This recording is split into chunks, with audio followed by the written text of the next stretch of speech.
Hello everyone, welcome to my video channel. So in this video, basically what I'm planning to do is I'm going to discuss all the important questions which can be asked from history. Okay. Now whatever points I'm discussing here, it is just for a quick revision for this prelims, and if you need more details of it, I'll be uploading each and every point, like even one point need half an hour discussion. So everything will be there in this channel in future. Okay. So let me start off with the most important acts. So when we discuss about the important acts, we need to start with 1773 Regulating Act, right? So 1773 Regulating Act. So as its name indicate, it is basically to regulate. Now the question is, who is going to regulate whom, right? So it is the British Parliament who passed this act to regulate East India Company's affairs in India. Okay, so this is basically to regulate the East India Company, and who's going to regulate? It is the British Parliament. So let's quickly look at the provisions of this. Two important provisions that you need to see. First is the post of Governor General of Bengal was created. Okay, the post of Governor General of Bengal was created. Till then, governors were there. Governors were there for the presidencies, Bombay, Calcutta, and Madras. So the difference between governors and Governor General, there is no much difference when it comes to the internal matters of that particular presidency. Okay, when it comes to external matters, Governor General of Bengal is having some importance. We will discuss about that later, but now just understand the provisions of this act. Governor General of Bengal post was created along with 4 council members. So the question here is, who is the first Governor General? Okay, the first Governor General was Warren Hastings. Okay, I am not writing it in detail completely. So Warren Hastings was the first Governor General of Bengal. Now these 4 members, since these are the first 4 members, you can expect a question from this. So let me tell you about the names of those 4 members also.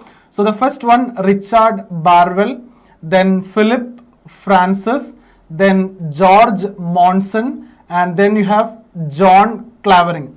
So I'm not writing in detail. So I hope you will be able to remember this. Richard Barwell, Philip Francis, George Monson, and John Clavering. Okay, so these are the 4 council members.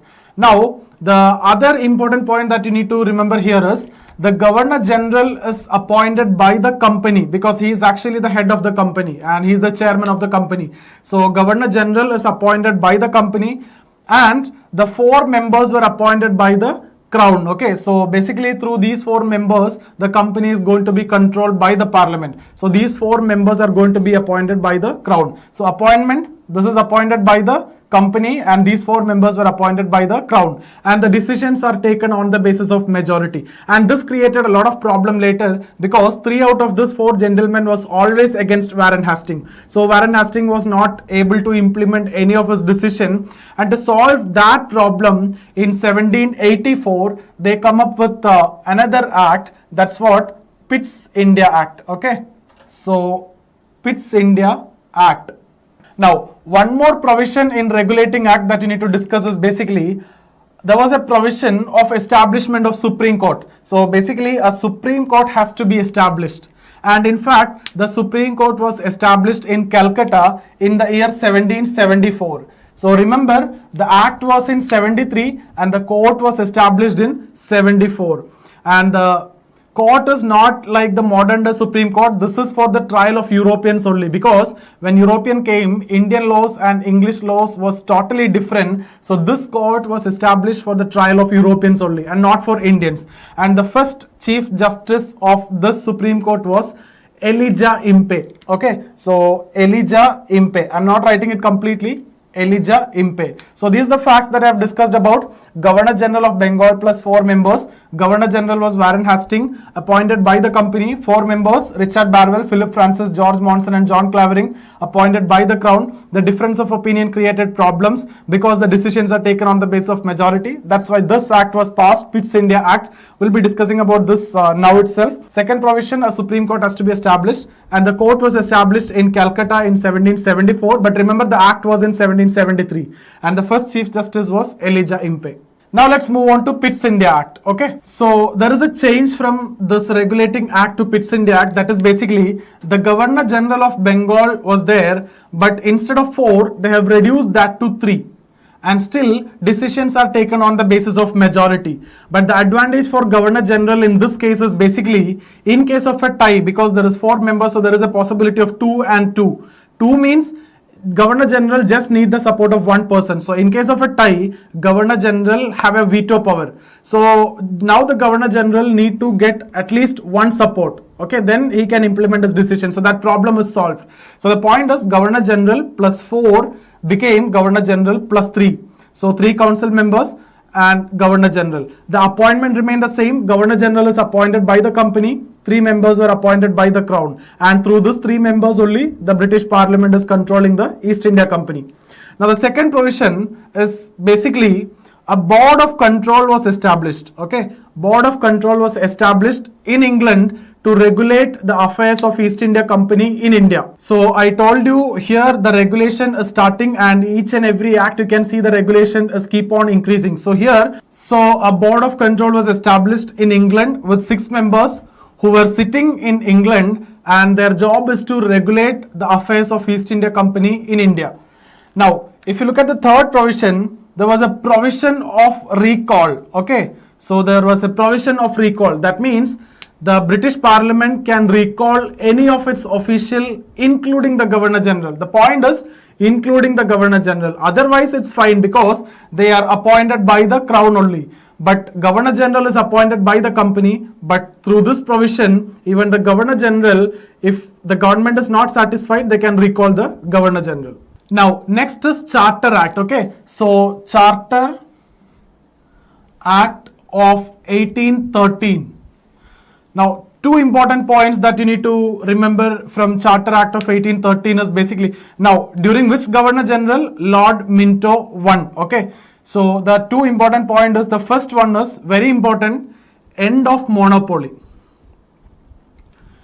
End of monopoly of East India Company. That means till then they enjoyed a monopoly in trade with India, but now end of monopoly. Except in 2 items like trade in tea product and trade with China. So except in these 2, end of monopoly.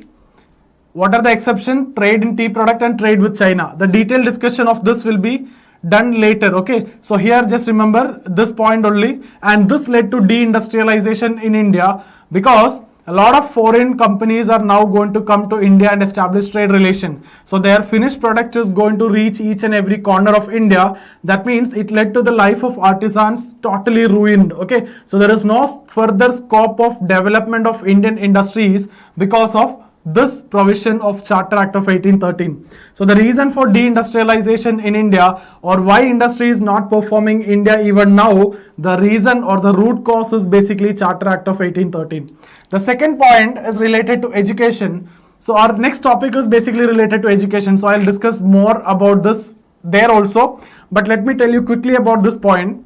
The company was directed to spend rupees 1 lakh for the purpose of betterment of education in those areas where they have control. Okay, so company was asked to spend rupees 1 lakh for the purpose of betterment of education in those areas where they have control. So basically this is the first effort towards the development of education, and that's why this is important. So Charter Act of 1813, remember this 2 points, end of monopoly, and there is something related to education. Now next is Charter Act of 1833. Okay, so Charter Act 1833. Now, if you know the 3 acts that we have discussed till now, this is going to be very, very easy for you. Okay, so the first one is basically the Governor General of Bengal post became Governor General of India.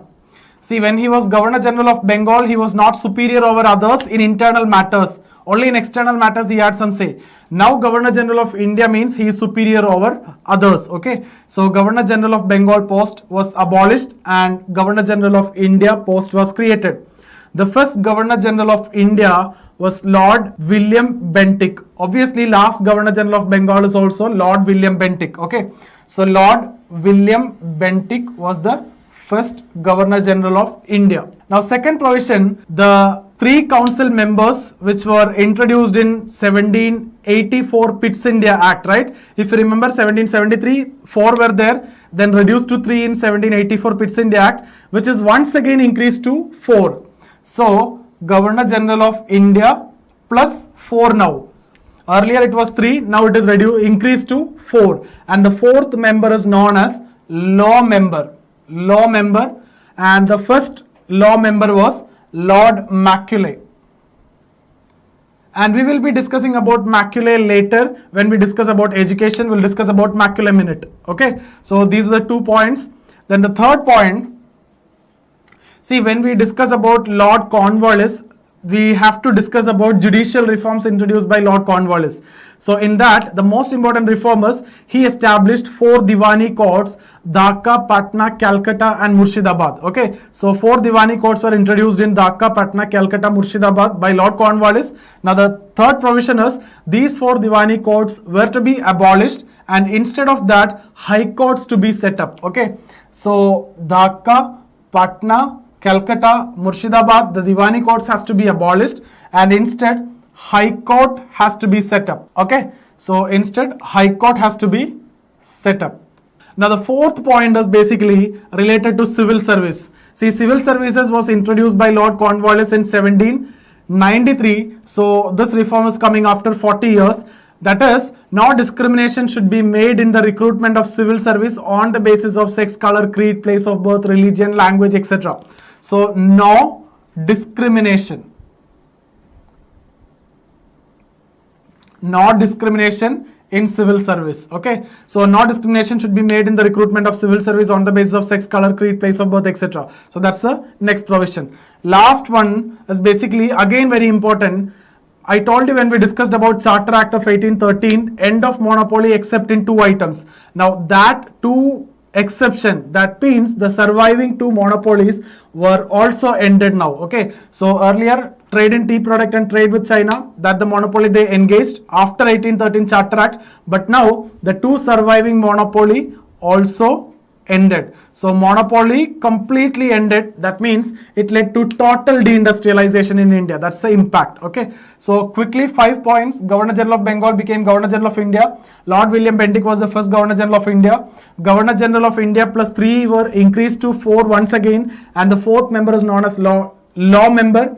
And the first law member was Lord Macaulay. Then the 4 Diwani courts, Dhaka, Patna, Calcutta, Murshidabad, which were established by Lord Cornwallis, has to be abolished and instead High Court has to be set up.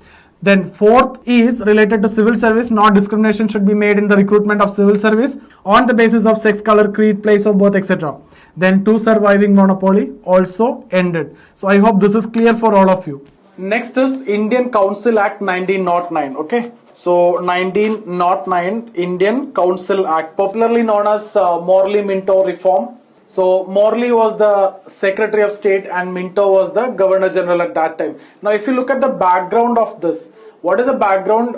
You already know there are 3 groups at that time: moderates, extremists, and a new group also started emerging as revolutionaries, and Britishers called them as revolutionary terrorist groups, right? So Britishers don't want to talk to extremists and revolutionaries will not talk to British. So they will only deal with bullet and guns. So the only choice left out for the British is to talk to moderates and to give some benefits to them, right? So this is actually the background of Indian Council Act 1909. Now let's quickly see the provisions of Indian Council Act 1909. The first one, size of the Central Legislative Council was increased. Okay, so Central Legislative Council size was increased. Now second one, size of the provincial assemblies was also increased. Okay, so provincial assemblies is also increased. Now they introduced a direct election. So some of the people were directly elected and some of them were nominated. But when I say election, it is not based on adult suffrage. It is based on limited suffrage. And the point is, even the nationalist was also not against this at that time. Okay, so elections were introduced. Now next is one Indian would be inducted into the Governor General's Executive Council, and the first Indian who was inducted into the Governor General's Executive Council was S.P. Sinha. Okay, so one Indian in the Executive Council of Governor General, and the first Indian was S.P. Sinha. Now next is Indians could join in the Indian Council in London. So Indian Council in London, so Indians could join, and the 2 Indians who joined for the first time was S.C. Gupta and Syed Hussain Belgrami. Okay, Syed Hussain Belgrami. I'm not writing it completely here. Just to give you a quick revision, we are just writing like this, okay? So the first point, Central Legislative Council size is increased, Provincial Assembly size is increased. So Governor General's Executive Council, one Indian would be inducted, SP Sinha. Then Indian Council in London, so Indians can join, SC Gupta and Said Hussain Belgrami, okay? But the most controversial among this is, and the most important one among this is basically separate electorate. Separate electorate was introduced for not only for Muslims, okay, so basically for Indian Muslims, then Hindu zamindars, Chamber of Commerce Calcutta and Chamber of Commerce Bombay. So separate electorate was introduced. That's the most important provision of this, okay? So keep in mind, separate electorate for Indian Muslims, Hindu zamindars, Chamber of Commerce Calcutta, Chamber of Commerce Bombay. Now why separate electorate? What is the logic? See, let's suppose you have a constituency, even in this constituency, even let's suppose 60% is Muslim and 40% is others, okay? But among the 60%, actual voters, the number of voters among Muslims is very, very less, maybe 5%. But out of this 40%, maybe 6 or 7 or more than Muslim voters will be there. So let's suppose 8%. So even if Muslim majority area, others can win, or Hindu MLA is possible. So that's the reason why they introduced separate electorate, means Muslim candidate and Muslim voters. Okay, so I hope you understood this. Why this 5% is only? Because it is based on limited suffrage, not based on adult suffrage. So all these logics and everything will cover later. That is only for mains important, but now let's understand the facts. Separate electorate was introduced. Now let's quickly discuss about some facts. In 1908, there was an attempt to kill a magistrate Kingsford. Okay, so attempt to kill Kingsford, who was a magistrate of Muzaffarpur in Bihar, by Khudiram Bose and Prafulla Kumar Chakki, and accidentally they killed two English ladies. Okay, so Khudiram Bose and Prafulla Kumar Chakki. Okay, and Khudiram Bose was hanged later, and Prafulla Kumar Chakki committed suicide. So that's the point is, much before even Bhagat Singh and Rajguru, Chandrasekhar Azad, etc., this attempt was there. One more attempt you can see in 1912. Okay, so we'll come to that. So 1908, attempt to kill Kingsford. The next important event that I need to discuss is in 1911. There was a Delhi Darbar. Okay, earlier in 1877 also there was a Delhi Darbar to welcome Victoria, Queen Victoria, and she was given the title Kaisar-i-Hind in 1877 Delhi Darbar. So in 1911 Delhi Darbar is important for some other reason. So let me quickly discuss about 2 points which is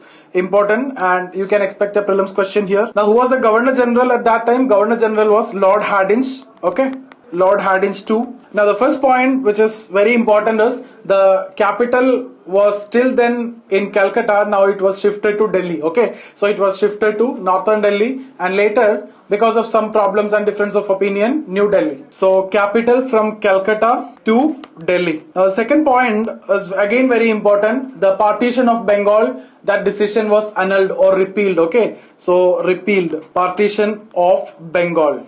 We'll come to partition of Bengal soon. Okay, I'll discuss about that also. So that's what Delhi Darbar 1911. 2 important decisions. So I'm not getting into the details of it, just telling you the facts. In 1912, there was an attempt to kill the then Governor General Lord Hardinge too in Chandni Chowk, Delhi, which was led by Rash Bihari Bose. And the Governor General luckily survived, and Rash Bihari Bose escaped from India and he got settled in South Asia, and later in INA you can see his contribution. Okay, so in 1912 there was an attempt to kill Lord Hardinge. 1908 there was an attempt to kill Kingsford. 1909 Council Act. 1911 Delhi Darbar. 1912 there is one more important thing. A medical mission was sent to Turkey, which was led by M.A. Ansari during the time of Balkan War. Okay, so medical mission was led by M.A. Ansari, was sent to Turkey during Balkan War. In 1913, Khadar Party, okay, Khadar Party at San Francisco by some revolutionaries, Lala Hardayal and Sohan Singh Bhagna. So the objective is basically to free India through armed struggle through military attack. Okay, the term Ghadar in English actually means revolt. Now 1916 is important for 2 reasons. One was Lucknow Pact and then Home Rule League movement. Okay, So if you see Lucknow Pact, what is the background if you ask me?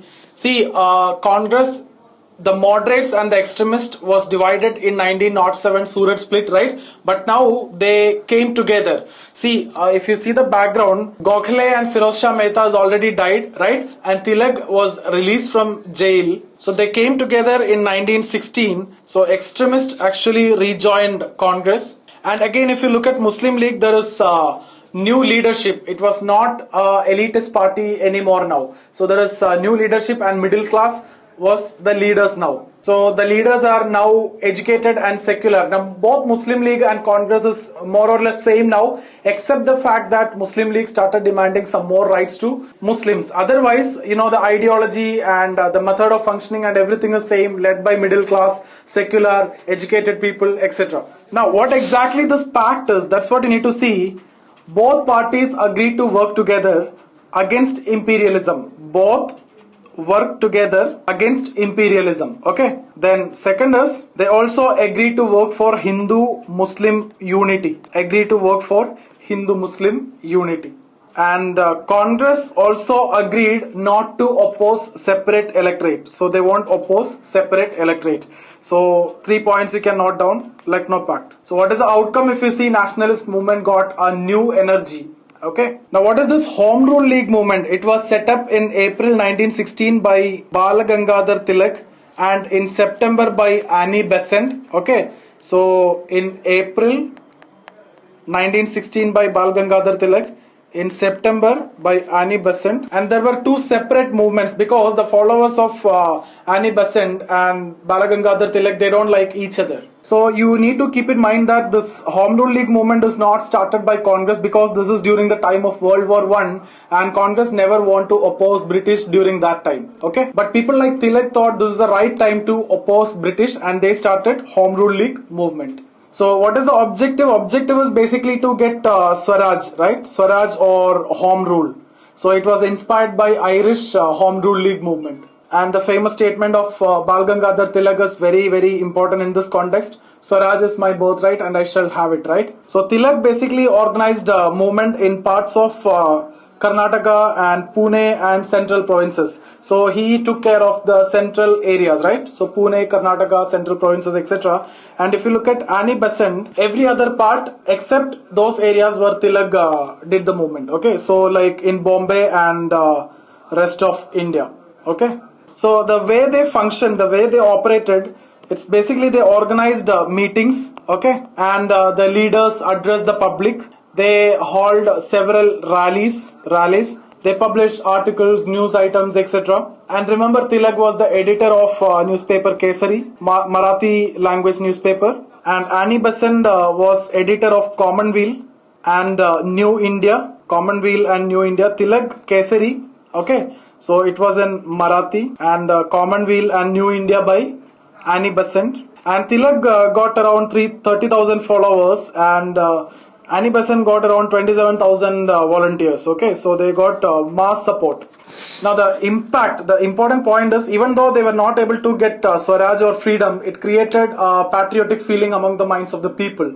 So that's about Home Rule League movement and Lucknow Pact, which was in 1916. Now next we will look at some of the reforms they introduced in education. Okay, so when we discuss about education, the first and the most important point that we need to discuss is something related to 1813 Charter Act, because this was the first attempt to reform education, right? So when we discussed about 1813 Charter Act, I have already told you the company was directed to spend rupees 1 lakh for the purpose of betterment of education in those areas where they have control in. So apart from that, there is nothing more to discuss. The point is, this was the first such effort to improve education, right? And the next and the most important one is coming in 1835. Okay, so in 1835, during the Lord William Bentinck time, there was a debate which is going on between the way you are going to give education to Indians. So there are two groups, Orientalist on one side and Anglicist on the other side. So Orientalist wanted to give education in Indian model and in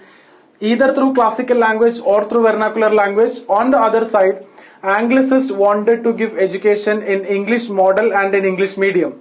And finally, Anglicists won the debate and they have decided to give education for Indians in English model and in English medium. Okay, this decision was very historic and this is what we call as Macaulay Minute. Okay, so you can call it as Macaulay Minute, which is also known as downward filtration theory, which is also known as trickle down theory. Okay, so now if you look at this one, they have decided to give higher education in English model and in English medium. So the point is they have given importance for higher education and not for everyone. It is not based on mass education. That's the most important criticism of this. Okay, so they have decided to give education to minority of Indians. So hardly 1% of the Indian is going to get education in English model and in English medium, and the assumption is that these 1% of the Indians who get English education in English medium and in English model, they will teach the rest of the others in the vernacular language, and that's what you call it as downward filtration theory. And they thought that they will act as interpreters and link between English and the local Indians. Okay, so basically the idea is you throw something to the top, it will come down, and that's what you call as trickle down theory. Okay, it will trickle down, it will come down. So the idea is not to give education to masses, the idea is to educate few or the minority of Indians in English model and in English medium. Why it was a failure? Because they focused on higher education and they did not focus on mass education. So education for minority. So they basically wanted to create a new class who are Indian in blood and color, but English in taste, morals, opinion and intellect. Okay, so that's what the Macaulay Minute or downward filtration theory or trickle down theory. Now next is again the most important among all, that is in 1854 Wood's Dispatch, which is also known as Magna Carta of modern Indian education. So it is basically named after Charles Wood, the then president of Board of Control, Charles Wood. So he basically made certain recommendations to related to education and he sent it to the Governor General, and that's why it is known as Wood's Dispatch. So now let's quickly look at the important provisions of Wood's Dispatch. The first and the most important one is basically the idea of education for all. So idea of education for all. So if you see in Macaulay Minute, education was for few and that was only higher education, but here education for all and it's a responsibility of the state. So it's basically based on mass education concept, and that's the reason why historians call it as Magna Carta of modern Indian education. So this is the most important point, education for all. Now if you look at the second point, secondary education should be given in vernacular language. Okay, so secondary education should be given in vernacular language, and higher education, as already decided in Macaulay Minute, will be in English model and in English medium. Now if you look at the third point, open technological colleges in India. Okay, so open technological colleges in India, and if you see in 1854 at Roorkee, the first engineering college. Okay, so first engineering college was established at Roorkee. Later during Vajpayee's times it was shifted, it was converted to IIT. Then again in 1854 in Bihar, so Pusa Institute of Agricultural Sciences was established. So originally it was in Bihar, then it was shifted to Delhi during 1934 earthquake. Okay, now next point is basically universities to be established. Okay, universities to be opened. So there were no such concept of degree that you are getting now. So universities to be established, and in 1857 3 universities were established in 3 presidencies: Bombay, Calcutta and Madras. So universities were to be established. Then next is again related to teachers. It's not only the students who need to be taught, the teachers who's going to teach the students must also be taught in the way they are going to teach the student. Okay, so teachers training program. So the present day B.Ed and everything is actually having a root from here. So if you look at the 5 most important point, education for all, that is the most important point among all, right? This is basically based on mass education. So government is taking up the responsibility for giving education to masses. Then secondary education should be in vernacular language, higher in English. So if you look at this, they are giving importance to secondary education. Macaulay Minute, they are giving importance to higher education. So in fact, you should have given more importance to primary, and that you will see in next Hundar Commission. So actually, instead of going from bottom to top, they are coming from top to bottom. Okay. Then technological colleges, first engineering college was in Roorkee in the year 1854. And Pusa Institute of Agricultural Science in Bihar again in 1854. Universities has to be established, and in 1857 Bombay, Calcutta, Madras, you can see 3 universities.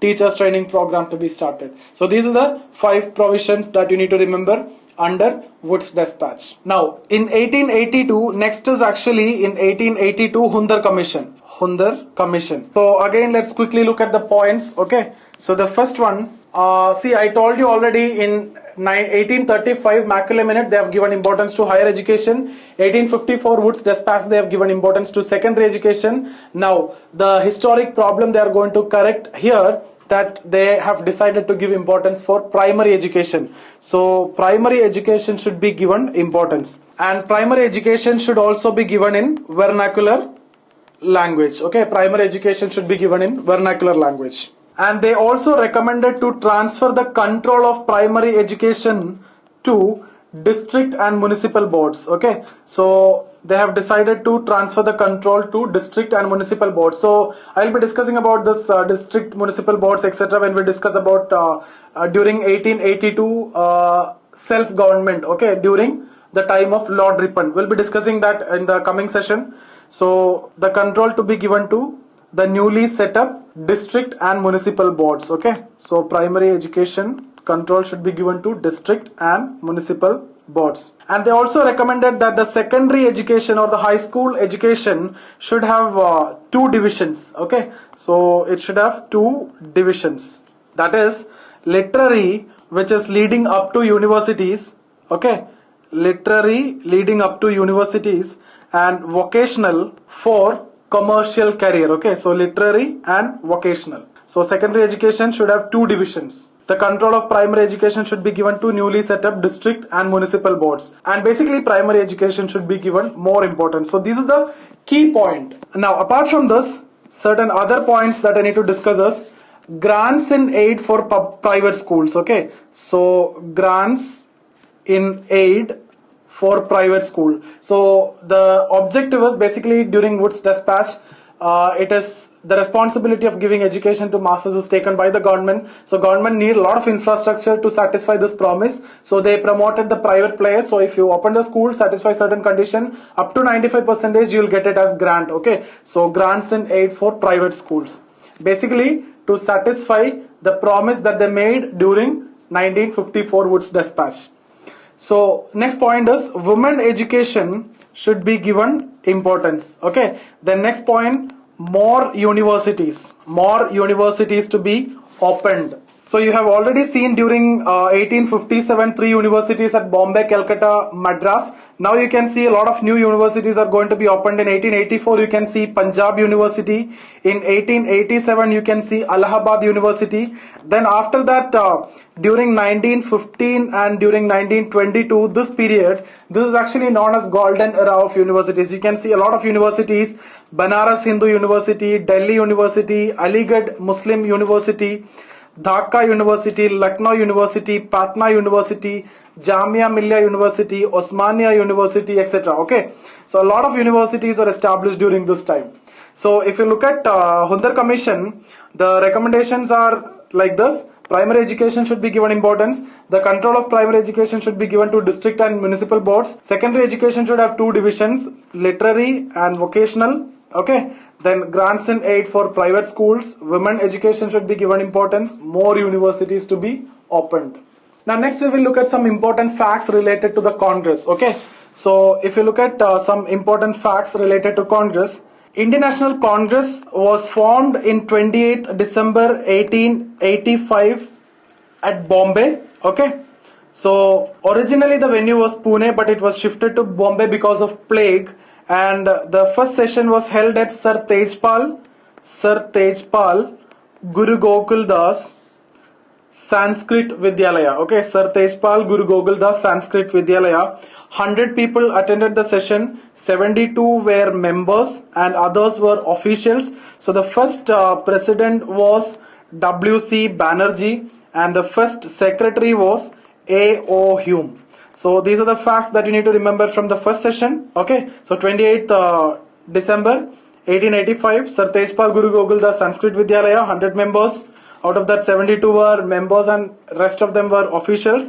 First President W.C. Banerjee and First Secretary A.O. Hume. Now let's try to understand Congress in next 2 minutes. So generally the sessions were held in the last 3 days of December. So 29, 30 and 31 every year. Okay. So if you look at the first 4 sessions, the first was in 1885, then 1886, 1887, 1888. So let's try to understand Congress by seeing the first 4 sessions. So if you look at this, the first session was in Bombay, second was in Calcutta, third was in Madras, and fourth was in Allahabad. Now if you look at this, you can understand this is western part of India, Calcutta eastern part of India, Madras southern part of India, and Allahabad northern part of India. So entire north, south, east and west is covered. So Congress is not a particular regional organization, it's an all India organization.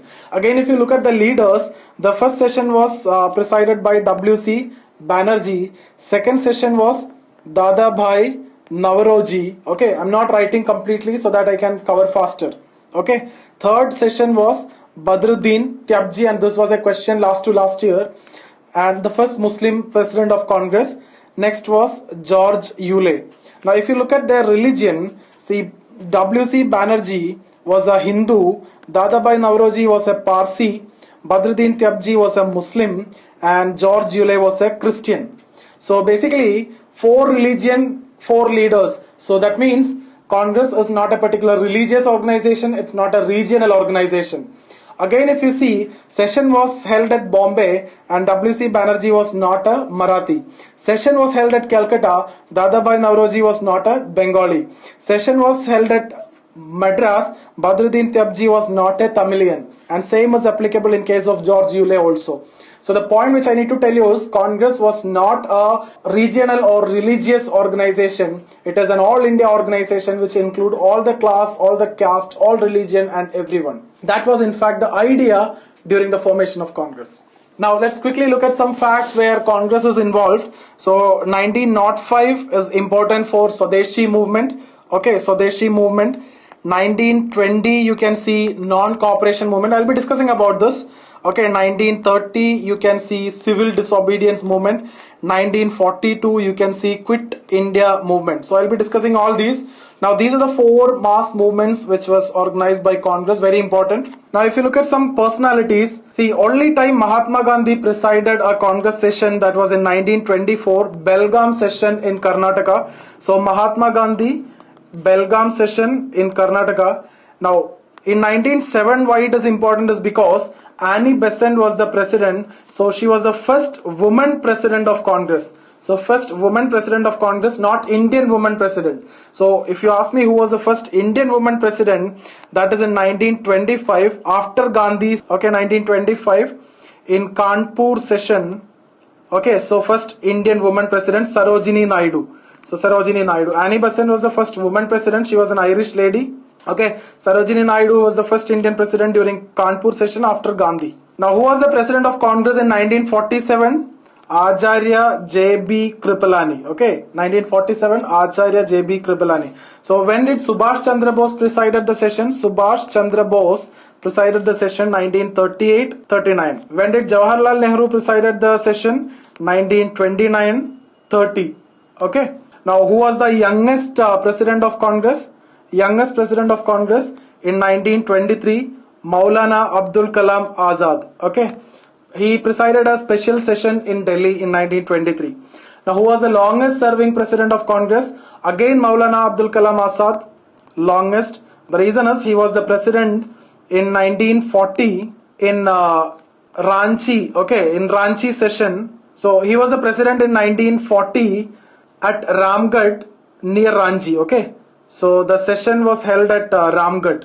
Okay, so he was the president. Then what happened is, due to World War II, there was no Congress session till 1945. So automatically he became the longest serving president of Congress, theoretically. Now if you see 1906, first time Swaraj resolution was passed.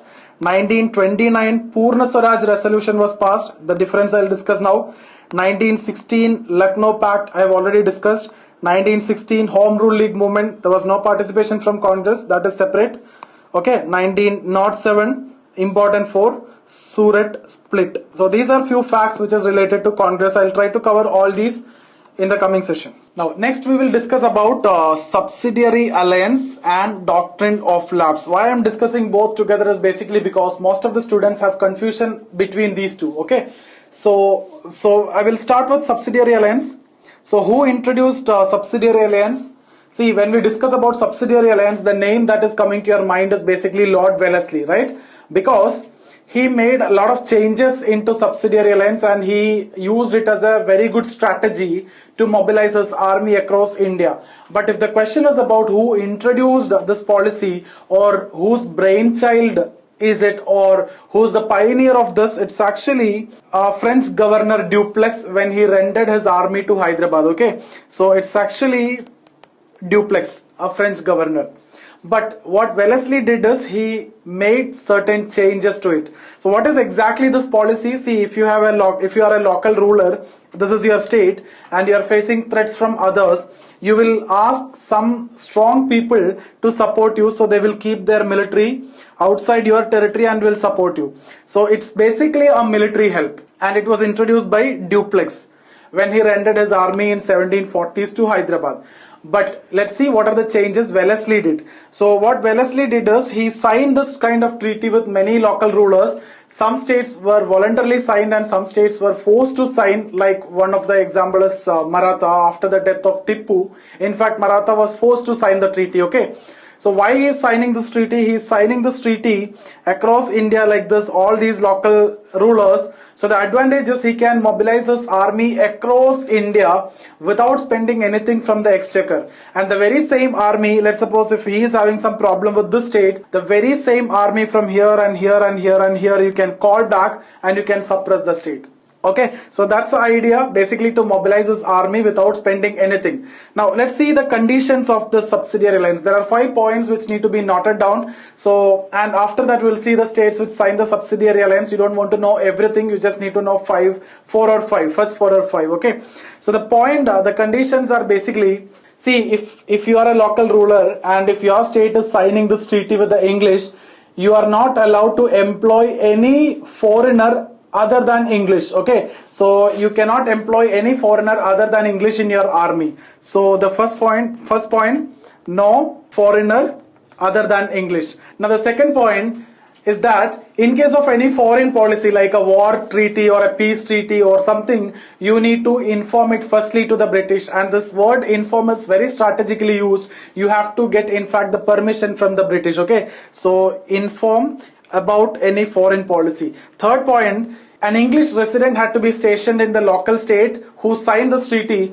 and the entire expenditure of this English resident has to be taken care by the local ruler. So the point is, an English resident had to be stationed in the capital of that local state who is signing the treaty, and the entire expenditure of that local resident, his guards, his soldiers, his food, cloth, etc., everything has to be taken care by the local ruler. And in return, what the Britishers promised, 2 points. The Britishers will protect the local state who is signing the treaty from any other external threat. And the second point, they will not interfere in the internal matters. So these are the 5 points. First point, no foreigner other than English should be employed in their local army. Second point, in case of any foreign policy, you will have to inform it firstly to the British. Third point, an English resident had to be stationed in the capital of that local state. Fourth point, the Britishers will protect them from any external threat. Fifth point, Britishers will not interfere in the internal matters, and which they never did or hardly did. Okay, now let's quickly see what are the states who signed this treaty. You can expect a question from this, and you can get a match the following question also based on year and the state. Okay, so in 1798, Hyderabad. In 1798, Hyderabad signed the treaty. In 1799, Mysore signed the treaty. So Mysore signed the treaty after the 4th Anglo-Mysore War. In fact, I told you the second point, you need to inform everything to the British, right? So inform means you are getting the permission. That means you are surrendering the sovereignty. And Tipu was never ready to sign the treaty. And in fact, he went to fight a battle against English, and in that battle, 4th Anglo-Mysore War, he died, and after the death of Tipu, they signed the treaty, and historians call his death as an honorable death than a dishonorable pact, and that can be a mains question. We'll have a complete discussion about that later. Okay, so honorable death than a dishonorable pact, and here the dishonorable pact means subsidiary alliance. Now, in 1801, Awadh signed the treaty. 1802, Peshwa signed the treaty. 1803, Sindh signed the treaty. So if you remember, the last point that we have discussed is they will not interfere in the internal matters. Okay, but you can see during 1856, I'll be discussing that also shortly, Awadh was annexed under the context of misgovernance. They are interfering in the internal matters. And you can see during 1843, Sindh is also annexed under British territory. So that's about subsidiary alliance. Now let's move on to doctrine of lapse. So DD, doctrine of lapse by Dalhousie. So DD, you should not have any confusion. That's subsidiary alliance and Dalhousie, and doctrine of lapse by Wellesley. Okay, so doctrine of lapse by Dalhousie. Now, what is doctrine of lapse? Everybody know, but there are certain points which you don't know. Okay, so what is doctrine of lapse? Everybody know. And what are the states which were annexed under doctrine of lapse? That also everybody know. But whether it was applicable to all states or is it applicable to some of the states? That's what some of you may be knowing, but not everybody. Okay, so let me discuss about that more detail. So first thing that you need to know is what is doctrine of lapse? See, under this, if a state did not have a direct hire, that state will be annexed under British territory, and the Britishers will not allow them to nominate the adopted son as the next successor. Okay, so if a king did not have a direct hire, that state will be annexed under British territory, and the king will not be allowed to nominate his adopted son as the successor. That's what doctrine of lapse. Now let's see what are the states in which it is applicable. See, there are three categories of states. Okay, see, the first category is the states which were neither part of Mughals, so they were not part of Mughals, and they were not part of Marathas, and they were not even paying tax to them. So the first category, the states which were neither part of Mughals, they are not part of Marathas also. Now, they are not even paying tax to them. So you basically, there are category that you may not be a part of Mughals or Marathas, but you need to pay tax to them. So here I am discussing the category, you are not part of Mughals, you are not part of Marathas, you are not paying tax to them. See, it's like if you observe certain states like in northeastern part of India and central part of India, especially the tribals, Mughals never went there, Marathas never went there, they were never interested in that. Even the Britishers also not interested in that, right? See, such kind of state, the doctrine of lapse is not applicable. That means the king can nominate anyone as the successor, whether adopted son or direct son or any son they can nominate as the successor. So doctrine of lapse is not applicable in this category of state. Which category?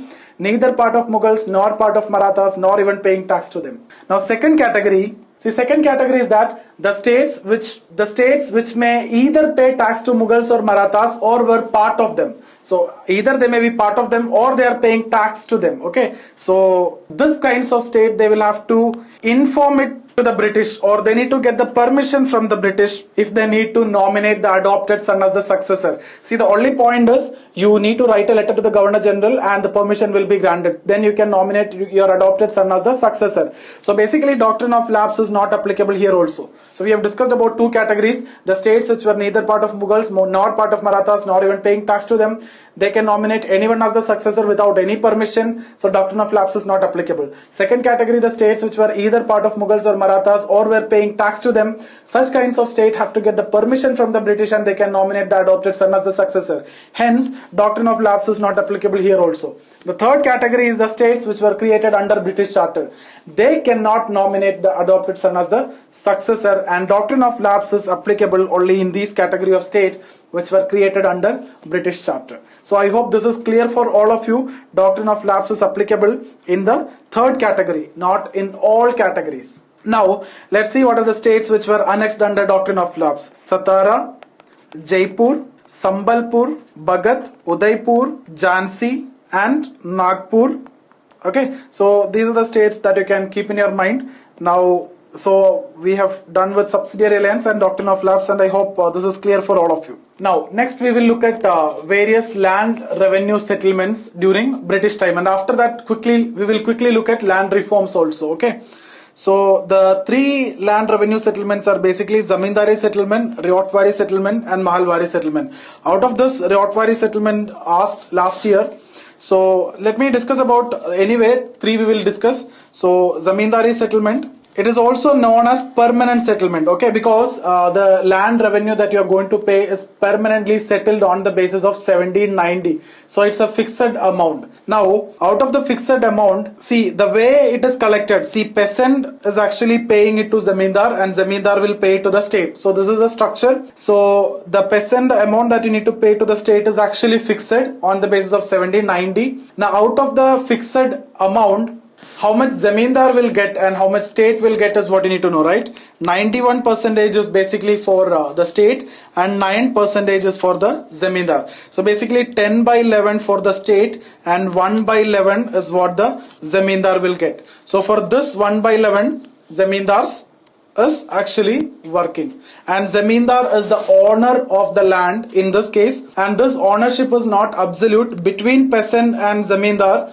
Zamindar is the owner, so if the peasant is not ready to pay, the Zamindar have all the right to evict the peasant. Similarly, between Zamindar and state, state is the owner. So if the Zamindar is not able to pay the collected amount to the state have all the right to evict the Zamindar and new Zamindars will come. And that's the reason why you may appoint new Zamindars. So that led to the problems like absentee, landlordism, chain of intermediaries, etc. And that's the main question. So here let me confine to the facts only, okay? So here, this is done under a particular law which was enacted in 1794, Sunset Law. Okay, so this law was introduced in 1794, Sunset Law. Permanent settlement or Zamindari settlement was introduced by Lord Cornwallis and John Shore. Lord Cornwallis was the Governor General of Bengal and John Shore, okay, in 1793. So it was introduced in 1793 by Lord Cornwallis and John Shore. In 1794, Sunset Law, 91% or 10 by 11 to the state, 9% or 1 by 11 to the Zamindar. Peasant is the owner between peasant and Zamindar. State is the owner between Zamindar and state. Now, it covered around 19% of the total area. Okay, so it covered around 19% of the total area, and it was introduced in Bihar, Bengal and Orissa. So these area. So basically it was in eastern part of India. Some parts of Tamil Nadu, but generally you understand in this way it was introduced in eastern part of India. Now next is Ryotwari settlement. It was introduced in actually central part of India. That will make it easy for you to understand, and some of the western part. So it was introduced in Madras and Bombay. It covered southern part also. Okay, so Madras and Bombay. That means Madras means almost entire South India is covered, entire Tamil Nadu, Kerala, some parts of Andhra Pradesh, Karnataka, etc. Bombay means Maharashtra, Gujarat and even Sindh, etc. That is also covered. So it covered a huge area, right?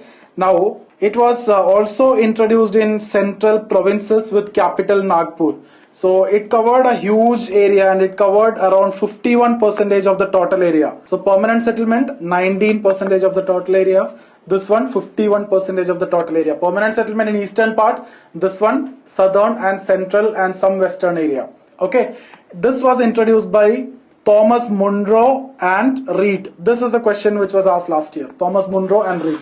Now permanent settlement was introduced in 1793, but you cannot say like that here, because this one was introduced in different phases. Firstly in 1805 and then in 1817 and 1818 in Bombay region. Okay.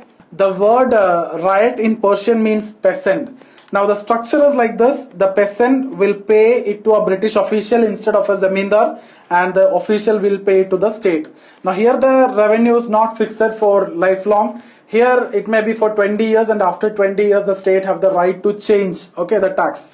So peasant will pay to the British official who is the collector, and the officer will pay to the state. There is no exploitation by the zamindar. There is no chance of absentee landlordism. There is no chance of intermediaries also. So that's about Ryotwari settlement. It was introduced by Thomas Munro and Reed in southern and central areas mainly. Okay, it covered around 51% of the total area. Now here the most important point is the ownership of the land is given to the peasant. So the state and peasant came direct relationship. Okay, so the state and the peasant came into a direct relationship. There is no intermediary.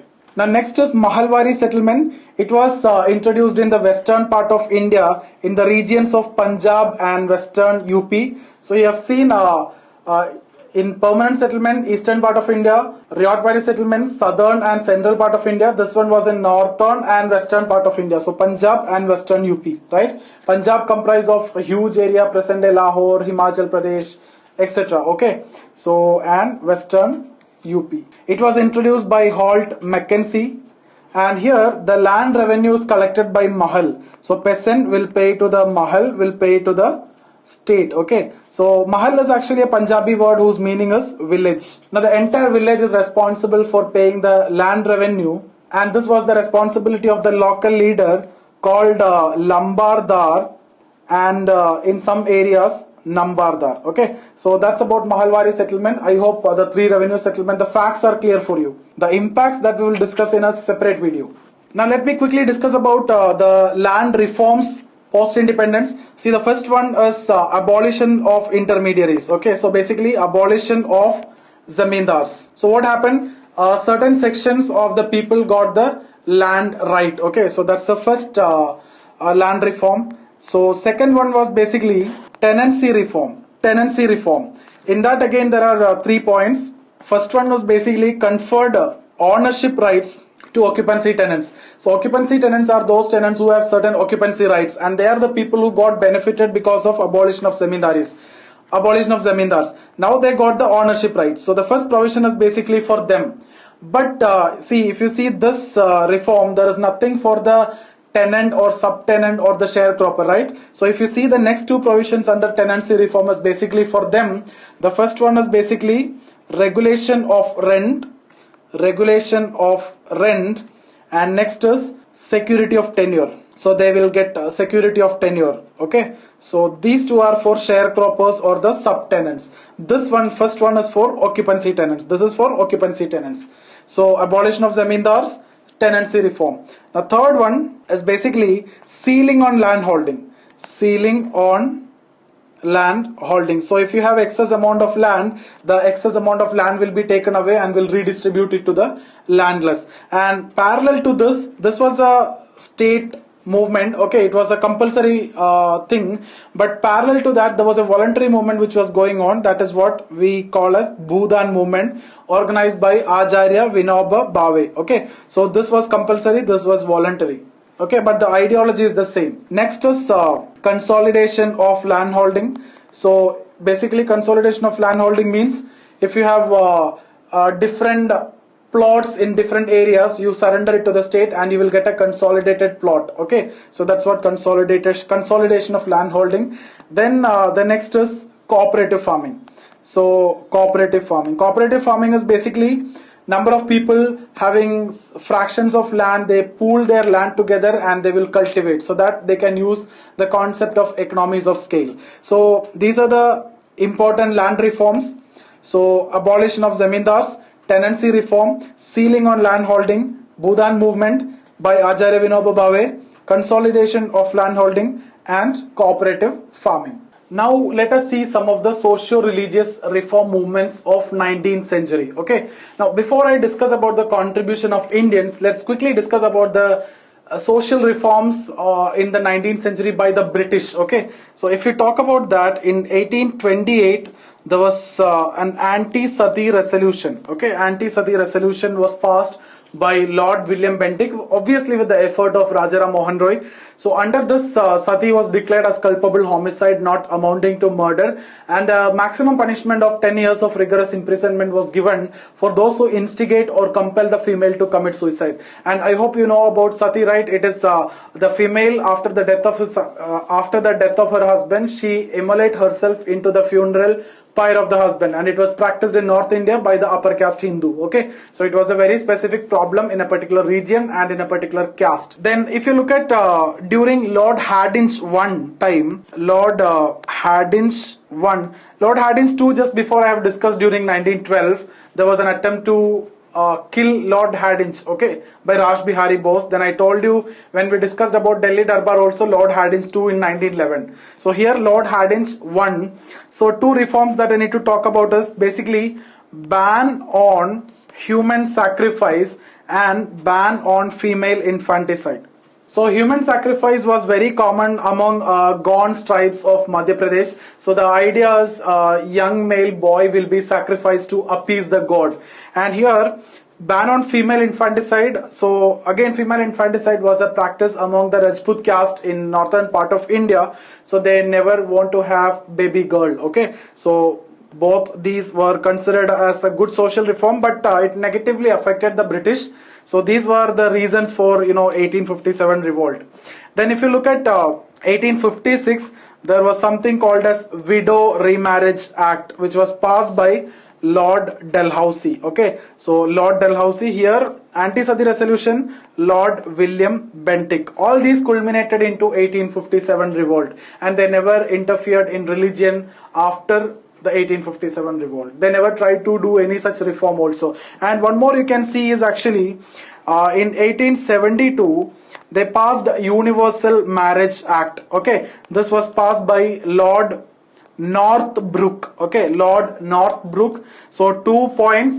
One is intercaste marriage was promoted. Second was the age of consent, which was till then 10, now increased to 12. Okay, so these are very controversial, but we'll discuss that during the mains discussion. Now here I am only looking at the facts. So the quick points that we have discussed: 1828 anti-sati resolution by Lord William Bentinck. Then Lord Hardinge one, ban on human sacrifice, ban on female infanticide. Then 1856 Widow Remarriage Act was passed by Lord Dalhousie. Then 1872 Universal Marriage Act, so intercaste marriage legalized. Then age of consent was increased from 10 to 12. Now let's quickly look at the socio-religious reform movements in India. Otherwise, see, there are two types: reformist movement, okay, and revivalist movement.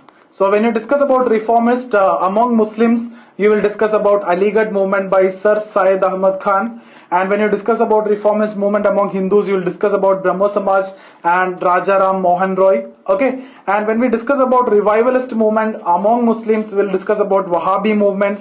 And when we discuss about revivalist movement among Hindus, we'll discuss about Arya Samaj by Swami Dayanand Saraswati. Now, apart from that, various other movements that we need to discuss is basically, Young Bengal movement by Henry Vivian Derozio, Theosophical Society by Madam H.P. Blavatsky.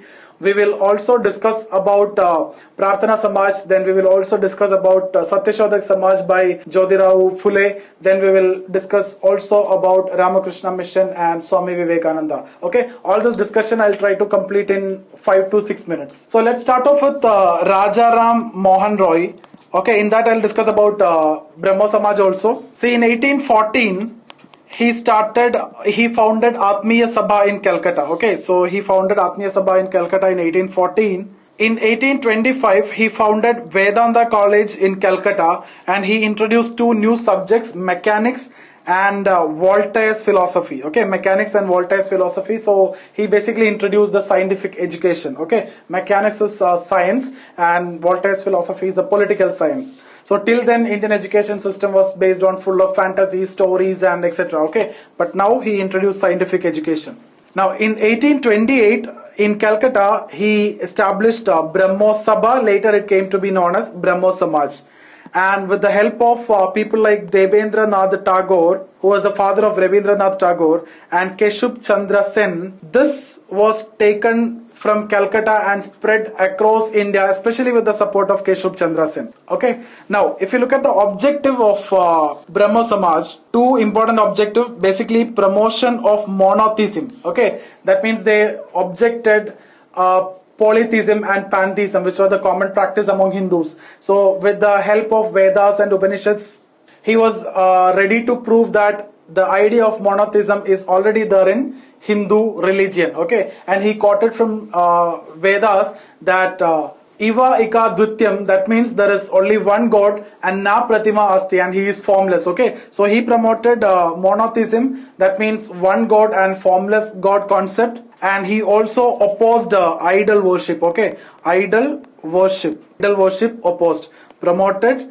monotheism. So till then Hindu religion was practicing, even now also, polytheism and pantheism. Polytheism means multiple gods. Pantheism means treating everything as God: cow, stone, mountain, river, free, whatever you see, you treat it as God, right? Then his contribution we have already discussed when we discussed about Sati. Okay. Then his literary contribution, if you look at, in 1818 he started the first Indian language newspaper, Sambad Kaumudi. Okay, Sambad Kaumudi in 1818, which was in Bengali language. So obviously the first newspaper which was published in India was Bengal Gazette by James Augustus Hickey, which was in English language. This is the first Indian language newspaper in Bengali language, Sambad Kaumudi, in 1880. Okay, in 1821 he published Mirat ul Akbar. Okay, so who was the editor or publisher of this? Miratul Akbar. You may have confusion with Sir Syed Ahmad Khan. That's why I have discussed here, which was in Persian language. The editor is basically Rajaram Mohan Roy. He authored two books also. One is Precepts of Jesus. Okay, Precepts of Jesus, which was in English, and Tuhfat ul Muwahidin, which is again in Persian. Okay, so don't confuse this with this name. So when you see Miratul Akbar and Tuhfatul Muwahidin, and in the options if you see Sir Syed Ahmad Khan, there may be a probability that you will mark Sir Syed Ahmad Khan. In fact, it was authored by Rajaram Mohan Roy in Persian, and he is having a great knowledge in this language. He was born in 1772 May 22 in Bengal, and he died in 27th September 1833 in Bristol. He went to England to request to the Queen to increase the pension of the ruler at that time, Akbar II, and the title Raja was given to him by Akbar II. So these are the facts about Rajaram Mohan Roy. Now let's quickly look at Sir Syed Ahmad Khan and his contribution. Sir Syed Ahmad Khan, okay, only facts I am discussing. So his idea is basically to reinterpret Quranic laws. Okay, some of the laws were formed before, much before, and like polygamy, parda system, etc. Polygamy, Muslim men was allowed to marry more than one woman but less than four. Okay, so but not more than four. So the reason is there are a lot of slavery, and there were a lot of wars. So there are a lot of orphan ladies, and they were working as slaves and etc. So to solve all this problem and to give a life to these female, Islam allowed a man to marry more than one but not more than four. But now there is, in this context, there is no slavery, there is no such wars, so there is no such need of polygamy. Similarly, parda system, parda is not even a word in Quran. Different people interpreted it differently. Some people say you need to cover the entire face, some people will say entire body, some will say you can only show the eyes, some will say you can show the hands, etc. So there is no consensus about this. So all these things has to be relooked. That's his idea. Now if you look at his contribution, in 1867 he founded Mohammedan Scientific Literary Society. Mohammedan Scientific Literary Society. So basically to translate the European literature and scientific works to Urdu, so that you can acquaint the young minds with the developments which is actually happening in the West. So Mohammedan Scientific Literary Society in 1867. Then he started publishing a journal, Tahsib ul Akhlaq. Okay, Tahsib ul Akhlaq from Aligarh. Even now also it is published. So basically to train the young minds with the basic etiquettes of Islam, the way you talk to female, the way you eat in public, the way you walk and everything, the manners. Tahsib means manners and akhlaq means morality. But his greatest contribution was in the field of education. In 1875, he started Mohammedan Anglo-Oriental College. So if you look at this, Anglo means he gave importance to English education and the developments in the West, and Oriental means at the same time Indian culture. Okay, so Mohammedan Anglo-Oriental College. Later, it was made Aligarh Muslim University in the year 1920. Okay, so Mohammedan Anglo-Oriental College became Aligarh Muslim University in the year 1920. Now, next, if you look at Wahhabi movement, okay, this is a revivalist movement among the Muslims. So the word Wahhab is actually came from the person who named as Wahhab ibn Arabi, who lived in Saudi Arabia in the 8th century Arab. Okay, so this Wahhabi movement is basically started by that person. But in India, people who are influenced by Wahhab ibn Arabi are Shah Abdul Aziz and Said Ahmed of Rai Bareli. Said Ahmed, don't confuse this Said Ahmed with the Said Ahmed Khan that we have already discussed. Okay, so Shah Abdul Aziz and Sir Said Ahmad of Rai Bareli. So the objective was basically to revive Islam back to 7th century Arab. So Islam was in its pure form during 7th century Arab when Prophet Muhammad and 4 caliphs were living. So 4 caliphs, if you need to know: Abu Bakr, Umar Farooq, Usman Affan, and Ali Abi Talib. These are the 4 caliphs. Okay, so Islam was in its pure form during their time, but now some of the practices in Islam are un-Islamic. So they want to reform Islam. So objective of Wahhabi movement, there are 2 objectives. One is reform Islam. Okay, reform Islamic society, that is considered as good, like tradition of Prophet Muhammad has to be strictly followed, Quran must be strictly followed, and they prohibited offerings at the shrines because their claim is that offerings were Hindu practices, and because of the mix with the culture, this was adopted by the Muslims also, right? And they also prohibited the celebration of festivals like Shabi Barat. Okay, so they wanted certain reform in Islamic society. So that's the first objective, reform in Islamic society. Second objective was more dangerous, that is establishment of Islamic rule. Okay, so establishment of Islamic rule. So basically they claim that they want to convert India into Darul Islam from Darul Harb. Darul Islam means land of peace, Darul Harb means land of non-believers. So they want to convert India from the land of non-believers to a land of peace, that is from Darul Harb to Darul Islam, and that's what their objective. And this created a lot of problem. They created a guerrilla army, and in fact they started fighting against Punjab, and later after the annexation of Punjab by the East India Company, they started fighting against the company. And you can see in 1857 revolt, Wahhabis were fighting against the English in a much more organized way than the other rulers. And obviously after the revolt, the Wahhabi movement was suppressed by the state, and most of the Wahhabi leaders were hanged, and some of them were arrested and sent to jail in Andaman Nicobar, popularly known as Sazai Kalapani. So the trial was very famous. It is the 2 trials, Patna trial and Ambala trial. Okay, so Patna trial and Ambala trial is related to the trial of Wahhabis. Now, in 1872, if you remember, a Pathan convict, Sher Ali, actually killed Lord Mayo, the then Governor General in Port Blair. So that, and the Sher Ali was a Wahhabi leader. That actually shows the anger of Wahhabis they are having against the English. Okay. Now, even after this trial, and they were hanged and they were arrested and they were sent to jail, but the movement never died, because something which is based on an ideology which will never end, and it continued. Okay, but not with the guerrilla army or not with bullet and guns. They started fighting ideologically now. And in 1868 they founded Darul Uloom. It is actually derived from the word ilm. Ilm means knowledge. Darul Uloom means house of knowledge. Okay, so they started Darul Uloom in Deoband. Okay, Deoband, Saharanpur. Founded by 2 Wahhabi leaders, Muhammad Qasim Nanotwi and Rashid Ahmad Gangohi. So the idea of the school is basically to teach the young Muslims in the original Islamic scriptures. Okay, like Quran, Hadith and Fiqh. I'm not discussing detail about this, but that's the objective. That's about Wahhabi movement.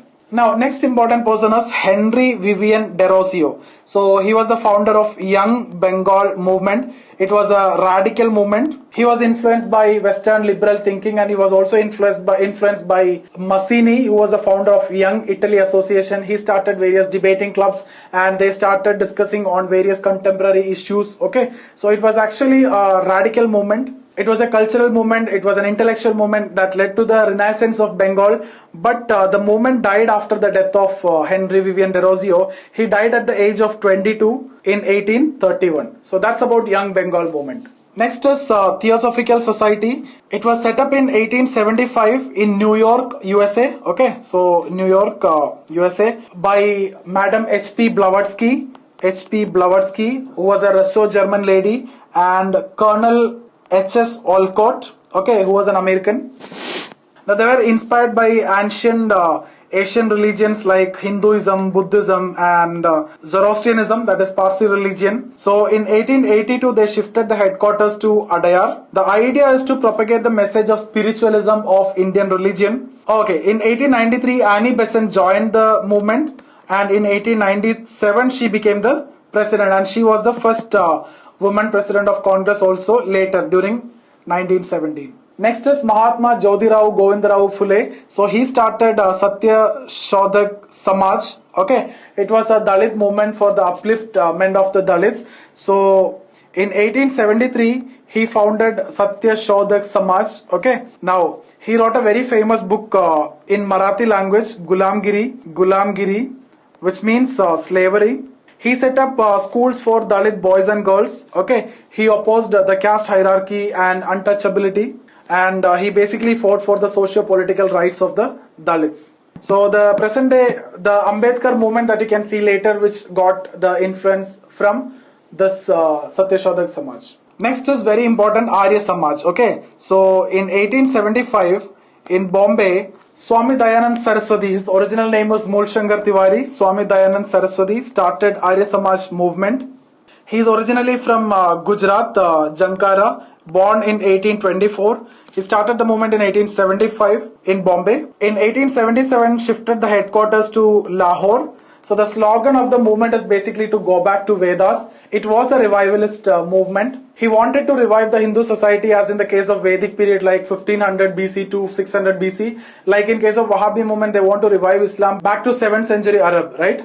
Now here two key points that I need to discuss under him so that you will not face any confusion. See, I told you this is a revivalist movement, but he also rejected the idea of polytheism or pantheism. He also promoted the idea of single God, very much like Brahmo Samaj. So he also promoted monotheism. Okay, so he also promoted the idea of single God and formless God, and then he rejected idol worship. So these two are very much similar to Brahmo Samaj. Brahmo Samaj also single God concept, formless God concept, and rejected idol worship. Here also the same. And you can see a lot of Arya Samaj mandirs were established across India, but you cannot see any single idols in any of those temples. He criticized various rituals of Hindu society, and he tried to simplify Hindu religion, simple marriages in temple, etc. Now the most important point that you need to remember is he promoted intercaste marriage. See, when you say he is a revivalist, then you may think that very orthodox. Yes, they were orthodox, but they promoted intercaste marriage. Okay. Now what are the controversy? These are the reforms. Now obviously there will be controversy. Controversy is, one is cow protection movement. So they started Gau Raksha Samiti. So Gau Raksha Samiti, and that created problem. It slowly started communalizing the Indian society. Although it started for the protection of cow, but slowly it started communalizing the Indian society. Then there was something known as Shuddhi movement. Okay, so Shuddhi movement is basically a purification ceremony which was conducted for the reconversion of the converted people. Many people converted from Hindu religion to other religion. So Shuddhi movement is basically to reconvert those converted people, and these two incident led to a lot of instances of communal violence in northern part of India, and these two are the controversy. Now Dayanand Saraswati wrote a book in Hindi, Satyarth Prakash. Okay, he died in 1883 in Ajmer. Now after the death of Swami Dayanand Saraswati, the followers divided into two: moderates and orthodox. Okay, so moderates are ready for the change and orthodox are very rigid. So the moderates were led by Lala Hans Raj and Lala Lajpat Roy. Okay, so in 1887 they founded Dayanand Anglo-Vedic School. If you remember, I told you when we discussed about Sir Syed Ahmad Khan, Mohammedan Anglo-Oriented College. Exactly the same way, Dayanand Anglo-Vedic School, to promote English as well as Vedic knowledge. Okay, and they were ready to accept the scientific knowledge of the West. On the other hand, Orthodox, if you see, it was led by Swami Shraddhanand. They rejected the West and their ideas and their developments, okay, and their education. And in 1902, in Haridwar, they set up a Gurukul. Very much like I have told you in Wahhabi movement, they established a madrasa, Darul Ulum, right? Now next is Swami Vivekananda. Let me quickly discuss about him also. So he was a disciple of Ramakrishna Paramahamsa. He was not that well-educated person. So his ideas, all religion is true religion. So in this context, Mahatma Gandhi's famous statement, different religions are different routes for the same destination. Okay. Swami Vivekananda was a strong believer in karma. In 1897, he founded Ramakrishna Mission in Belurmat, Bengal. So the motto is basically for one's own salvation and for the welfare of the world. Okay, so Ramakrishna Mission in 1897. So he believed in social service, not social reform. and he hardly care for, if you believe in one god or multiple god, or if you don't believe at all, not a problem. If you are hungry, you should feed that person. If you are sick, you should give him medicine. If you are illiterate, you should teach him, rather than preaching single god or multiple god, etc. And this mission, they opened a lot of schools, orphanages, hospitals, nursing home, etc. Now if you look at this mission, it is different from all other missions, and it is having branches across the world in 34 countries. If you look at UK, USA, Pakistan, etc. Because the entire mission of this Ramakrishna mission is basically to help the poor, and for social service there is no boundary. Now let's quickly discuss about the important governor generals. Okay, so I'll be only discussing about important governor generals and those missed the point. Okay, so let me start off with Lord Dalhousie. In my opinion, he is the one of the most important governor general. So Lord Dalhousie.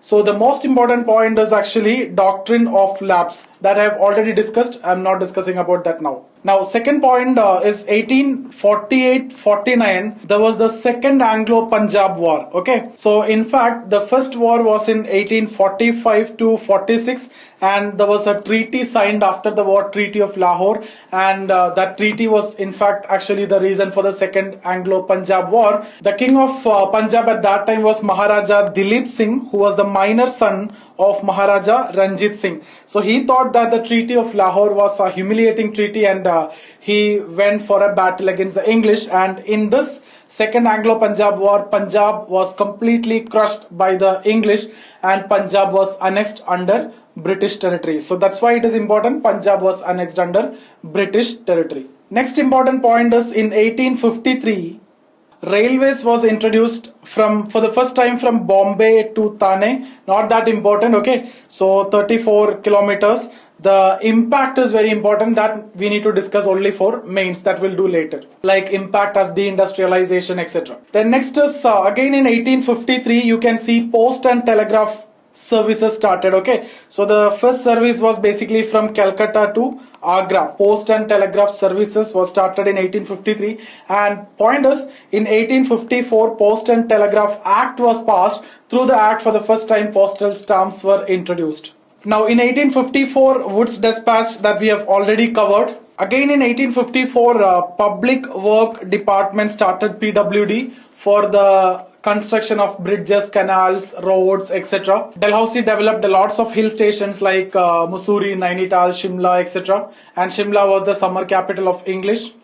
Then in 1855-56 time, there was a powerful rebellion which was going on, Santhal rebellion. Okay, Santhal is actually a tribe living mostly in Jharkhand, formerly in Bihar, in an area called as Rajmahal Hills. Okay, so Santhal. Now what happened is lots of outsiders started encroaching into their land, and they started grabbing their agricultural land and etc., and they started exploiting the tribal women. So they collectively started opposing these outsiders. Now when I say outsider, it's not English.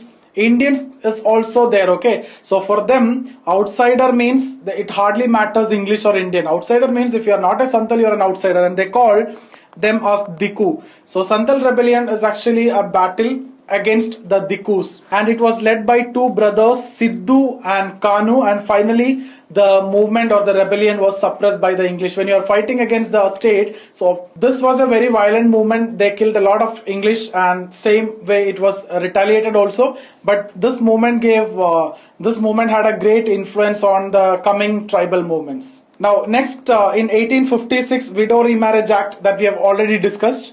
Then an important point that I need to discuss is again in 1856 annexation of Awadh. Okay, so annexation of Awadh, and I told you already Awadh is a state which signed the subsidiary alliance, and we have discussed about it. So annexation of Awadh in 1856 under misgovernance. So the Nawab at that time was Wajid Ali Shah, and there was no reason to accuse him of misgovernance, but Britishers did it. Okay, the prelims point of view, nothing more is required from this point. So I'm stopping my discussion of Dalhousie here. So these are the important points of Dalhousie. Now next, when we discuss about Lord Cornwallis, okay, one point we have already covered, that is permanent settlement. Now then you need to see about civil service reform, and then police reform, and then judicial reform. Okay, so when we discuss about civil service reform, he is known as the father of civil services. He introduced civil service, that's it. Again, police reform, till then zamindars used to enjoy the power of policing. Now he introduced police stations were established, police officials were appointed. Number of a police station was headed by a person called as Daroga. Okay, number of police stations form a circle and it was headed by superintendent of police. Okay, so police reform, 2 points: police stations were established and police officials were appointed. Now when you say police stations were established, you need to remember that police stations were established on the basis of area and not on the basis of population. That's the point which you need to be very clear about. Okay, now when you talk about judicial reform, so he introduced two new concepts in India: equality before law and rule of law. So everybody is within law and now everybody have to work within the law. Even the governor general have to work within the law. Nobody is above the law. That's what rule of law.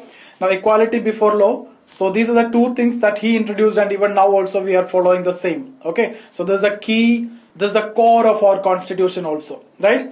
Then he introduced 4 Diwani courts in Dhaka, Patna, Calcutta and Murshidabad. Just before I have discussed about this. So these are the 3 points which you need to be very clear about Lord Cornwallis. Then Lord Wellesley, we have discussed about subsidiary alliance. Lord Minto, we have discussed about Charter Act of 1813. Then Lord Hastings. Okay, so Lord Hastings, the important point which I need to tell you is there was a change in policy, because I have already discussed about Charter Act of 1813. With that, monopoly ended. That means more and more companies are coming to India. Now they need more market and they need more area to collect raw materials. So for these two purposes, now they started annexing more and more areas. So there was a shift in policy during Lord Hastings' time. Then Lord William Bentinck, we have already discussed about anti-Sadi resolution. We have discussed about Charter Act of 1833. Then we have also discussed about Macula Minute. Okay, so these are the 3 points which I need to discuss. Also, I can talk about anti-Thuggee law during Lord William Bentinck period. Thugs were the armed people. They hide in jungle and they attack the businessmen, merchants, etc. who's going through the shortcut route. Okay, now under anti-Thuggee law, the thugs were suppressed and the law and order situation in India has drastically improved. So that's about anti-Thuggee law. Now next is Lord Canning. So he is basically important for 1857 revolt. So 1857 revolt we have to discuss in detail for mains, but let me quickly discuss about the reasons. There are military reasons, there are economic reasons, there are political reasons, and there are obviously socio-religious reasons. So what are the military reasons? It is again the first reason and the most important reason, or the reason which triggered the movement, is the Grease cartridge conspiracy. Basically they introduced a new rifle known as Enfield. So you need to know the one which is replaced, that is Brown Bess. Okay, so that's the reason. The cartridges, the cover of the cartridge is made up with the fat of cow and pig, and before you use the cartridge you need to remove the cover and you need to remove it with your mouth, and that created problems among Hindus and Muslims. So it affected the religious sentiments, so they went against British. So that's the most important reason. Then second reason is actually the other resentments, like postings abroad. Your posting abroad means you are crossing sea, means you are losing caste, and caste is one of the most important identity at that time, and the upper caste people, they never want to lose the caste identity. So that also created problem. Then the differences in salary. So this is a common reason for any revolt. Then caste and religious identities were in great crisis, like Muslims were not allowed to have a beard face and the Sikhs were not allowed to have the turban, etc. Okay, so the caste and religious identities were in great crisis, and they were also regularly humiliated by the senior officials by calling suvar, nigger, etc. Okay, suvar means pig, nigger means a mispronounced word of negrito. So these are the military reason. Now what are the economic reason? I told you 1813 Charter Act that led to deindustrialization. Okay, so that is one of the reasons, because the life of artisans is completely ruined. Then various revenue settlements that we have seen that affected the peasants also. So both peasants and artisans participated because of this economic reason. So one is deindustrialization and the other is high rate of taxation. What are the political reason? Just before I told you doctrine of lapse, many states were annexed under doctrine of lapse, so they also fought against it. Then I have also told about annexation of Awadh, right? So these are the two political reasons. What are the socio-religious reasons? So various reforms that Britishers introduced, the Hindu and Muslim people have seen it with great suspicion. They thought that Britishers are unnecessarily interfering in the religion, like Anti-Sati Resolution, Hindu Widow Remarriage Act, ban on human sacrifice, ban on female infanticide, and in 1837 Persian was replaced with English as official language. All these things annoyed the upper caste Hindus as well as the Muslims, elite Muslims. So these are actually the reasons for revolt. The way it proceed, everything we'll discuss later, but just to have an idea about the reasons. Now next we will quickly look at partition of Bengal. So Bengal was divided. This decision was taken by Lord Curzon and it was implemented by Lord Minto. That need to be very, very clear. Lord Minto too implemented the partition of Bengal on 16th October 1905. Okay, Lord Minto implemented the decision taken by Lord Curzon. And what was the version of Curzon? Curzon said that it is for administrative purpose. Bengal is very big and huge. Bengal comprised of the present day Bangladesh, Bengal, Bihar, Orissa, etc. So for administrative purpose, they are dividing. What is the nationalist version? They said that it is a divide and rule policy. If it is for administrative reason, you should have divided Punjab also. You would have divided Bombay also. You would have divided Madras also. All these were big provinces, right? Then why only Bengal? Now, how they divided? Bengal was divided into East Bengal with the capital Dhaka and Bengal with the capital Calcutta. Now what happened is here mostly Muslims and here people are speaking only Bengali language. Now here is the problem. They have now three linguistic divisions. There are people who are speaking Bengali, people speaking Hindi, people speaking Odia. So now the Bengalis in Bengal thought that they are losing their seats and their shares everywhere because now they are in minority. Okay, so earlier they were majority if this was also with them, but now they are feeling problem. So there was a division which is created between Hindus and Muslims, and within again in this based on language also there was a division. So that's why nationalists call it as a divide and rule policy, and this was repealed in 1911 during Delhi Darbar, which I have already discussed. Now as a protest of this Swadeshi movement started, so basically boycott of British goods and English goods. Okay, and Swadeshi Bandhav Samiti was started by Ashwini Kumar Datta. So British goods were basically boycotted, and not only goods, the schools were boycotted, the courts were boycotted. So that's what Swadeshi movement, and Bal Gangadhar Tilak, etc. They used religious symbols also. So what happened is, although they used these religious symbols to mobilize the masses, but later it actually alienated certain sections of the society, that is the Muslims. Okay, now this Tilak basically, so some sections. Now let me quickly discuss about moderates and extremists and the Surat split. See, the moderates means they believe in legal ways and constitutional ways, and they do everything in that way. Extremists means they wanted mass mobilization, and they wanted the support and cooperation of each and every sections of the society. Okay, so moderates wanted to confine Swadeshi movement to urban Bengal or Calcutta, but extremists wanted to extend the Swadeshi movement to other parts of India also. So they wanted mass participation, they wanted boycott across India, they wanted participation of every section, but there was now who are the extremist leaders? Aurobindo Ghosh, then the famous trio Lal, Pal, Bal. So who are the moderate leaders? So basically Firoz Shah Mehta, Dadabhai Nauroji, Gopal Krishna Gokhale, Surendranath Banerjee, etc. So there was a difference of opinion between moderates and extremists related to the boycott of English good, and these differences were seen during Indian National Congress sessions of 1905, 1906 and 1907, but it became violent in 1907, and in fact the police came and cleared the session. Okay, so this is Surat session. So Rash Bihari Bose became the president, and he was a moderate, and the extremists were expelled from Congress. Now one point which you need to be very clear is, extremists, they never used a violent method, they believed in mass mobilization. Who used the violent method? That is revolutionaries, that we are going to discuss next. So after the Surat split, what happened? Tilak was arrested and he was sent to jail in Burma. So Tilak was arrested. Lala Lajpat Rai arrested from Punjab. So Lala Lajpat Rai was also arrested. Then Aurobindo Ghosh, he retired from politics and he said complete goodbye to politics. So what happened is, nationalist movement is weakened. Then in 1906, you can see formation of Muslim League. Next is After 1857 revolt, in 1858, an act for better government in India was passed by the British Parliament. So let's quickly look at the provisions of that. So the first point that you need to remember is it ended the East India Company's rule in India, and it led to the establishment of British Crown's rule in India. Okay, so establishment of Crown's rule. Okay, so that's why this is important. So automatically it ended the rule of East India Company in India. So if you look at history, 1757 to 1857 it's East India Company, then 1857 to 1947 it is British Crown's rule in India.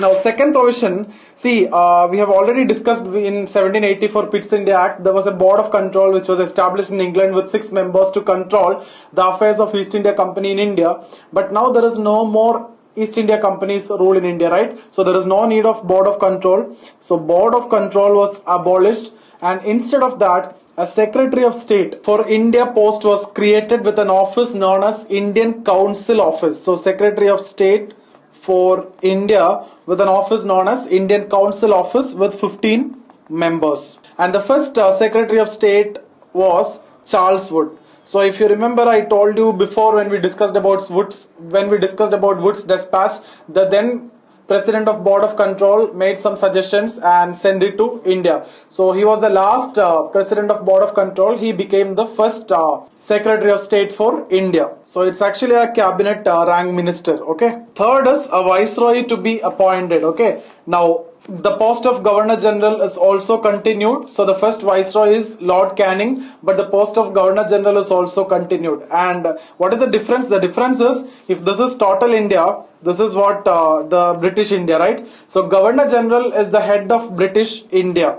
Okay, he is the person who is responsible for governance in British India. As a Viceroy, that person is the representative of entire India, which include princely state as well as British India, to the Queen. Okay, so that's the difference between Viceroy and Governor General, but both are same person. Now apart from this Better Government Act, there was a Queen's Proclamation in 1858. That is also important. Okay, so Queen Victoria issued an order which is popularly known as Queen's Proclamation. Let's look at that also. 3 points. No states would be annexed. Okay, so hereafter there will not be any annexation, and that's why you can see 1/3 of India remained a princely state, and after independence that created the problem. Okay, so we'll discuss those things in the next discussion. So second point is there will not be any conversion by force. Okay, no conversion by force. Then the third point is no discrimination in the recruitment of army service. No discrimination in the recruitment of army service. Now we will look at some important facts during Mayo, Lytton and Ripon's time. So when we discuss about Mayo, 2 points which I need to discuss is basically the financial distribution between the center and the provinces was started for the first time by Mayo. So financial distribution between center and the provinces started by whom will be the question. So by Mayo. Okay. Then in 1872, the first census was started by Mayo. Okay, first census, but it was not first regular all India census. When we discuss about Ripon, I will tell you the first regular all India census, which was in 1881, and then onwards every 10 years the census is conducted. Then he established 2 Maya colleges. One was in Ajmer and one is in Kathiawar.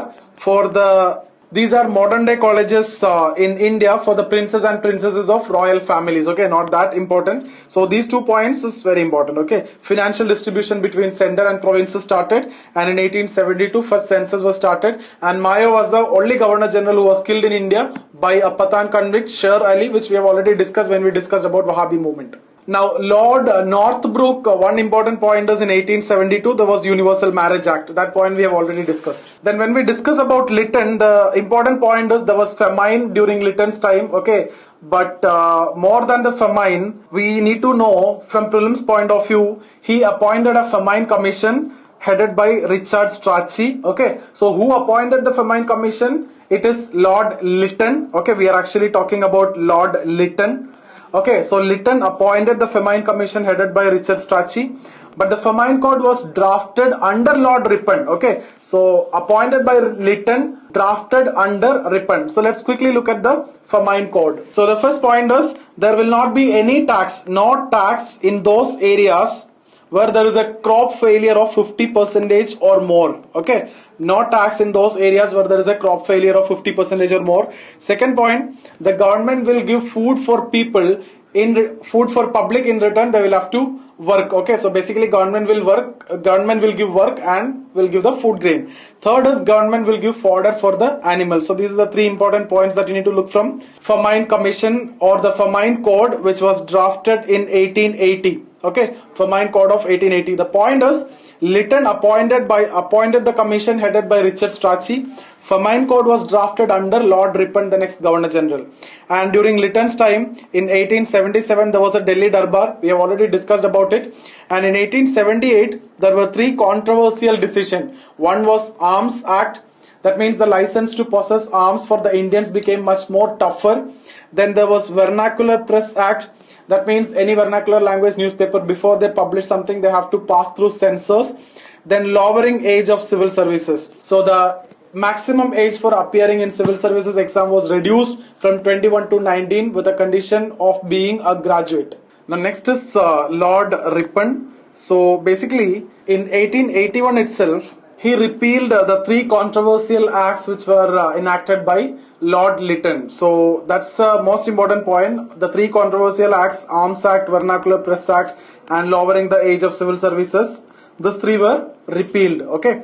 The next point is in 1881, he started regular All India census. Who started census for the first time? It is Mayo in 1872. Regular All India census, Lord Ripon in 1881. And 25 crore 40 lakh was the population which was marked at that time. Okay. Then in 1882, local self-governments. Okay, we have discussed this point earlier and he is known as father of local self-governments. So when we discussed about Hundar Commission earlier, I have told about this local self-governments. So that means in the village there will be panchayat. Okay, in the village there will be panchayat, and in the town and cities there will be municipal boards. So if you remember, I told you the primary education, the control should be given to the municipal board. Okay, that was one of the recommendation of Hundar Commission. Then in 1882, another event under Ripon is basically Hundar Commission that we have already discussed. Then the controversy related to Lord Ripon, apart from this controversy, everything else was good. That is basically Ilbert Bill. So his intention was basically very good. That's why he introduced this bill. The original bill was the Indian judge could hear the case of Europeans. Okay, an Indian judge could hear the case of Europeans, which was not allowed earlier. So English protested, and finally this bill was amended in such a way that an Indian judge could hear the case of a European in the presence of an English judge or a European judge. So nationalists protested against it. So this is the controversy. So that's about Ripon.